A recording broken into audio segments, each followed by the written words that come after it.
Assalamualaikum warahmatullahi wabarakatuh. Anak-anak, berjumpa lagi dengan Bu Ana.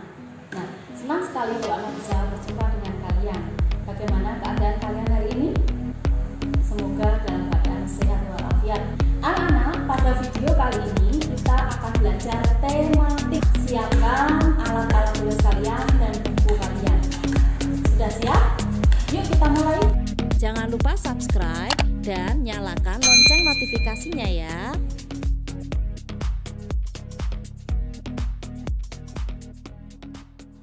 Anak-anak, kali ini kita memasuki tema 2, subtema 1, pembelajaran 3, yaitu jenis-jenis kegiatan ekonomi. Anak-anak, semua warga masyarakat mempunyai tanggung jawab dalam menciptakan kenyamanan dan keamanan lingkungan tempat tinggalnya. Tanggung jawab merupakan sikap terpuji yang hendaknya dimiliki setiap individu. Sikap tanggung jawab mencerminkan nilai karakter setiap individu. Jadi, karakter seseorang tercermin dalam sikap tanggung jawabnya, baik terhadap diri sendiri, orang lain, masyarakat, maupun bangsa dan negara. Apa makna tanggung jawab dan apa saja jenis tanggung jawab sebagai warga masyarakat? Samakah tanggung jawab dengan hak dan kewajiban sebagai warga masyarakat? Orang yang bertanggung jawab dapat dikatakan sebagai orang yang berkarakter. Kita pelajari tentang tanggung jawab sebagai warga masyarakat.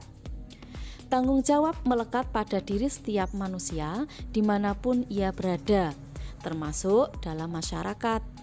Bagaimanakah makna tanggung jawab sebagai warga masyarakat? Untuk memahami makna tanggung jawab sebagai warga masyarakat, secara urut perlu kamu pahami pengertian tanggung jawab itu sendiri, pengertian masyarakat, dan baru memahami makna tanggung jawab sebagai warga masyarakat berikut ini. Kita pelajari tentang pengertian tanggung jawab. Apa itu tanggung jawab? Tanggung jawab merupakan salah satu nilai karakter bangsa yang diharapkan tertanam pada setiap individu, terutama peserta didik. Tanggung jawab adalah sikap dan perilaku seseorang untuk melaksanakan tugas dan kewajibannya yang seharusnya dia lakukan, baik terhadap diri sendiri, keluarga, masyarakat, lingkungan, baik alam, sosial, dan budaya, negara maupun Tuhan Yang Maha Esa. Menurut Kamus Umum Bahasa Indonesia, tanggung jawab adalah keadaan wajib menanggung segala sesuatunya. Setiap individu mempunyai tanggung jawab, karena tanggung jawab bersifat kodrati, yaitu menjadi bagian dari kehidupan manusia. Jadi, setiap individu mempunyai tanggung jawab. Tanggung jawab setiap individu meliputi berbagai jenis berikut ini. Yang pertama, tanggung jawab terhadap diri sendiri. Yang kedua, tanggung jawab terhadap keluarga. Yang ketiga, tanggung jawab terhadap masyarakat. 4. Tanggung jawab terhadap bangsa dan negara. Dan yang kelima, tanggung jawab terhadap Tuhan. Anak-anak, setelah kalian mengetahui beberapa jenis tanggung jawab setiap individu, kita lanjutkan pengertian masyarakat. Apa sih yang disebut dengan masyarakat? Nah, menurut Kamus Besar Bahasa Indonesia, masyarakat adalah sejumlah manusia dalam arti seluas-luasnya dan terikat oleh suatu kebudayaan yang mereka anggap sama. Jadi, dalam sebuah masyarakat terdapat aturan-aturan yang harus dipatuhi oleh setiap warga masyarakat. Pelaksanaan kewajiban mematuhi aturan-aturan dalam masyarakat ini menjadi tanggung jawab setiap warga masyarakat. Nah, selanjutnya setelah pengertian masyarakat kalian tahu, sekarang kita lanjutkan pengertian tanggung jawab sebagai warga masyarakat. Tanggung jawab sebagai warga masyarakat adalah tugas dan kewajiban yang harus dilaksanakan seseorang dalam kedudukannya sebagai warga masyarakat. Hidup bersama dalam masyarakat berarti hidup dengan orang lain dalam suatu tempat tertentu dan mempunyai kepentingan tertentu. Hidup bersama dalam masyarakat sangat penting karena Tuhan menciptakan manusia itu untuk saling melengkapi, saling membantu, dan saling menyayangi. Setiap orang tidak bisa hidup tanpa orang lain, sejak dalam kandungan sampai mati. Setiap orang membutuhkan pertolongan orang lain. Kamu akan bahagia jika kamu bisa menjalin hubungan baik dengan orang lain dalam lingkungan masyarakat. Untuk menjaga hubungan baik dalam kehidupan masyarakat, setiap anggota masyarakat hendaknya sadar akan tanggung jawabnya sebagai warga masyarakat.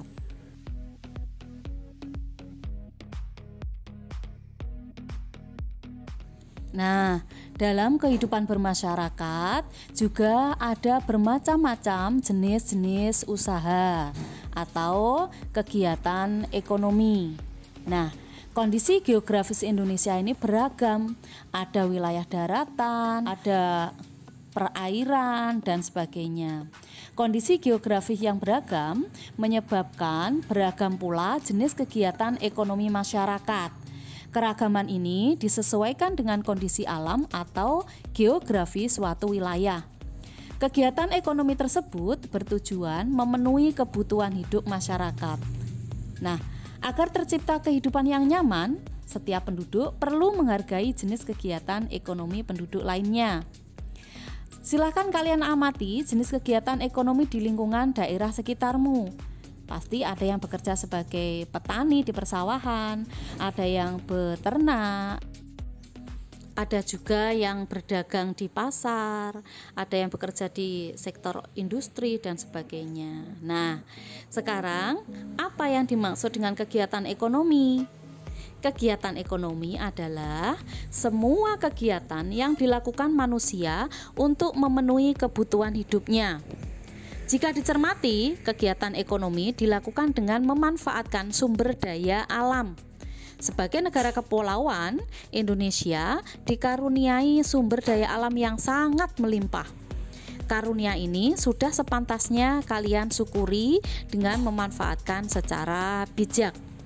Pemanfaatan sumber daya alam tersebut dapat dilihat pada berbagai bidang usaha, yaitu yang pertama agraris, kemudian yang kedua peternakan, yang ketiga perikanan, kemudian yang keempat pertambangan, kelima kehutanan, 6 perdagangan, dan yang ketujuh perindustrian. Nah, kita pelajari satu persatu mulai dari agraris. Indonesia dikenal sebagai negara agraris. Sebutan ini disebabkan banyak penduduknya yang bermata pencarian sebagai petani. Usaha agraris meliputi kegiatan pertanian dan perkebunan. Sektor usaha agraris terdapat di daerah pedesaan dan pegunungan. Berbagai jenis tanaman tumbuh subur dan menghasilkan banyak bahan pangan. Hasil pertanian dan perkebunan antara lain padi, jagung, ubi, kedelai, sagu, umbi-umbian, sayuran, dan buah-buahan. Nah, bagaimana cara meningkatkan hasil produksi sektor agraris? Ada banyak cara yang dapat dilakukan, diantaranya melalui intensifikasi, ekstensifikasi, diversifikasi, rehabilitasi, dan mekanisasi. Nah, apa sih istilah-istilah itu? Mari kita pelajari satu persatu. Yang pertama, intensifikasi, ialah upaya untuk meningkatkan hasil pertanian tanpa memperluas lahan pertanian yang telah ada. Kemudian, upaya intensifikasi ini dilakukan dengan cara menggunakan pupuk, bibit unggul, pengairan, pemeliharaan, dan penyuluhan. Intensifikasi ini lebih dikenal dengan nama panca usaha tani. Selanjutnya, yang kedua, ekstensifikasi adalah usaha meningkatkan hasil pertanian dengan memperluas lahan pertanian. 3. Diversifikasi adalah usaha meningkatkan hasil pertanian dengan cara memperbanyak jenis tanaman pada suatu lahan pertanian. Ini dilakukan agar pertanian tidak hanya menghasilkan satu jenis tanaman saja. Yang nomor 4, rehabilitasi adalah usaha meningkatkan hasil pertanian dengan cara memperbarui cara-cara pertanian yang ada atau mengganti tanaman tidak produktif lagi. Kemudian yang kelima, mekanisasi adalah sebuah wujud dari pengaplikasian berbagai macam prinsip ilmu dan teknologi di bidang pertanian yang dilakukan dalam bentuk pengelolaan, pengendalian, dan pemrosesan di dalam sektor pertanian itu sendiri. Anak-anak, sektor usaha agraris selain pertanian yaitu perkebunan. Perkebunan adalah kegiatan penanaman lahan dengan tanaman keras dengan umur lebih dari 6 bulan. Tanaman perkebunan mencakup tanaman musiman dan tanaman tahunan. Tanaman musiman berumur pendek, misalnya seperti tebu, tembakau, dan rosella. Sementara tanaman tahunan berumur panjang, misalnya seperti kelapa sawit, kopi, cengkeh, teh, karet, cendana, lada, dan kayu putih. Hasil perkebunan di Indonesia menjadi komoditas unggulan ekspor. Sektor usaha yang kedua adalah peternakan.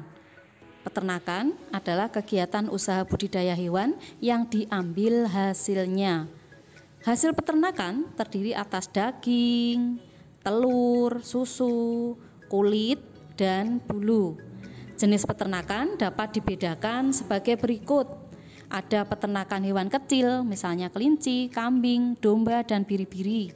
Ada juga peternakan hewan besar, misalnya sapi, kerbau, dan kuda. Dan ada juga peternakan unggas, seperti ayam, itik, burung, dan puyuh. Kegiatan peternakan dapat dilakukan dalam skala kecil ataupun skala besar. Usaha dalam skala kecil dilakukan oleh penduduk. Sementara dalam skala besar biasanya dikembangkan oleh pihak swasta atau pengusaha dan pemerintah.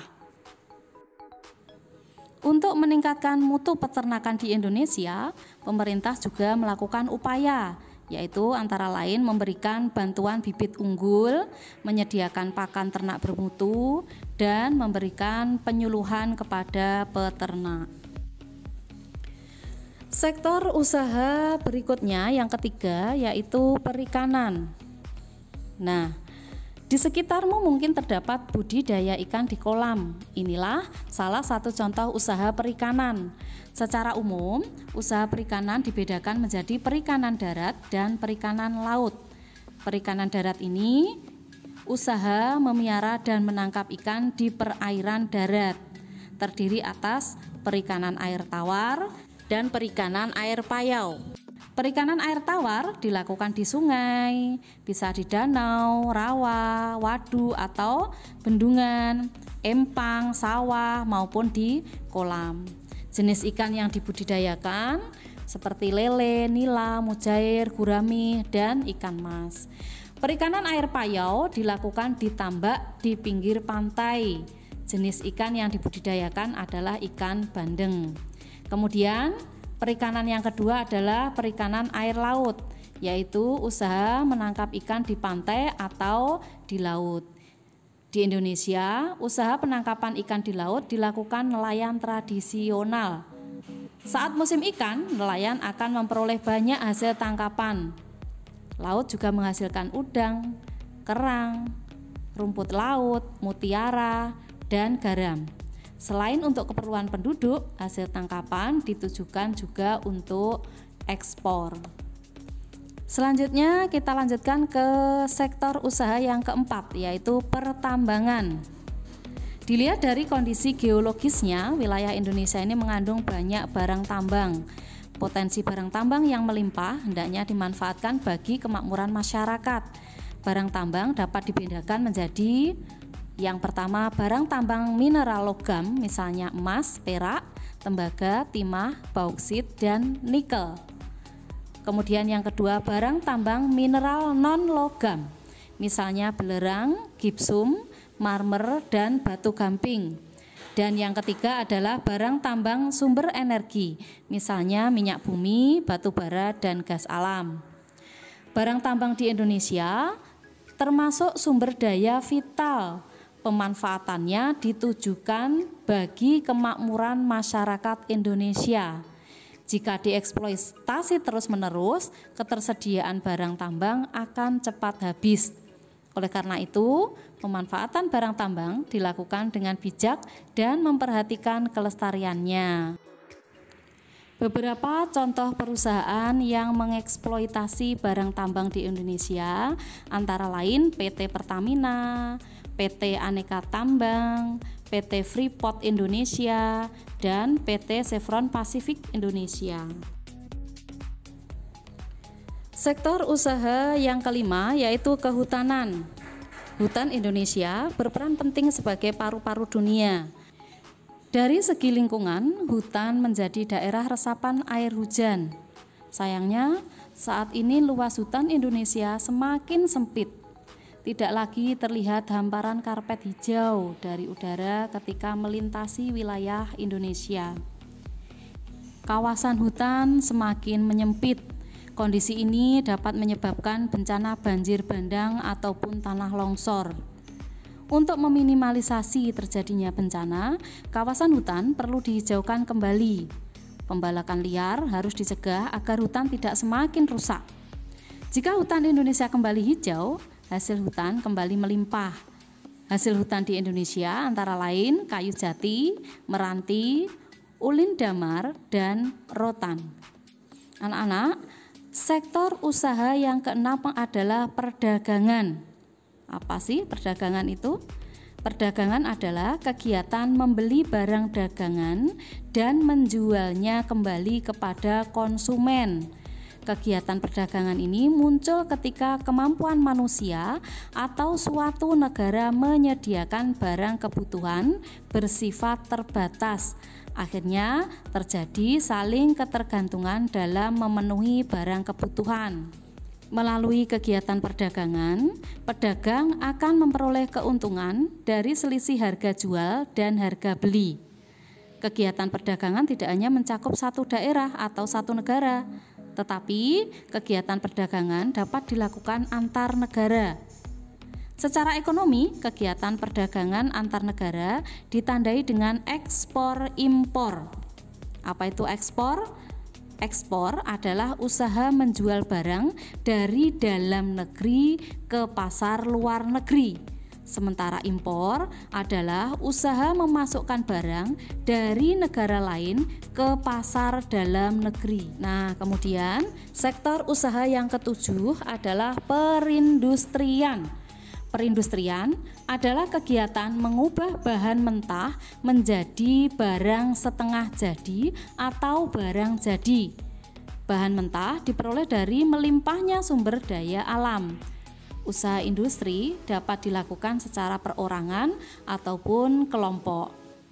Usaha industri dapat dikelompokkan industri rumah tangga atau home industry, industri sedang, dan industri besar. Contoh industri di Indonesia adalah industri makanan dan minuman, kosmetik, obat-obatan, garmen, serta elektronik. Nah, anak-anak, kalian sudah belajar tanggung jawab sebagai warga masyarakat serta jenis-jenis usaha ekonomi. Sekian pembelajaran kali ini. Tetap semangat belajar. Wassalamualaikum warahmatullahi wabarakatuh.